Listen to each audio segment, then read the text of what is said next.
Hello, BookTube. Welcome back to Holy Sunday, and we're moving on from the Sydney Psalms. We've been doing it for a good 5 weeks, over a month.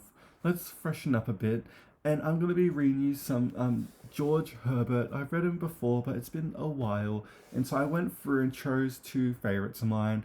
I like Herbert. I think he's really good. He's not my favorite. I much prefer Mr. John Donne, of course. But anyway, I've picked two favorite Herbert poems. I'm going to be reading you The Collar and The Glimpse. They're both very lovely and a bit complex, but I love them. So here's The Collar.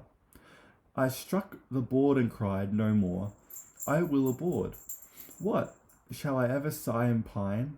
My lines and life are free, free as the road, loose as the wind, as large as the store. Shall I be quiet in suit? Have I no harvest but a fawn to let me blood and not restore? What have I lost with cordial fruit? Sure there was some wine. Before my sides did dry it, there was corn. Before my tears did drown it, in the year only lost to me. Have I no bays to crown it? No flowers, no garlands gay? All blasted, all wasted. Not so, my heart, but there is fruit, and thou hast hands. Recover all thy sigh blows age. On double pleasures leave thy cold dispute of what is fit and not. Forsaken thy cage, thy rope of sands, which pretty thoughts have made and made to thee, good cable to enforce and draw, and be thy law. While thou didst wink and wouldst not see away, take heed, I will abroad. Call in thy death's head thee, tie up thy fears, he that forbears, to suit and serve his need, deserves his load. But I ravened and grew more fierce and wild at every word.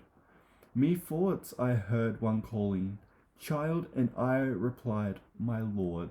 Very lovely, very gorgeous, and here is the glimpse. Whither away, delight? Thou camest but now, wilt thou soon depart, and give me up tonight? For many weeks of lightning pain and smart, but 1/2 hour of comfort for my heart. Methinks delight should have more skill in music and keep better time. Wert thou a wind or wave, they quickly go and come with lesser crime. Flowers look about, and die not in their prime. Thy short abode and stay feeds not, but adds to the desire of meat. Lime begged of old, they say, a neighbour spring to cool his inward heat, which by the spring access grew much more great, in hope of thee, my heart. Picked here and then a crumbled and would not die, but consistent to his part, whereas my fears foretold this did reply. A slender thread of gentle guest will tie. Yet if the heart that wept must let thee go, return in doth knock, although thy heat be kept, for future times the droppings of the stock may oft break forth and never break the lock. If I have more to spin, the wheel shall go, so that thy stay be short. Thou knowest how grief and sin disturb that work. O make me nor their sport, who by thy coming may be a court. So that's some George Herbert for you. We'll see whatever ones I can find for next week. But yeah, thank you so much for watching BookTube, and I will see you next time.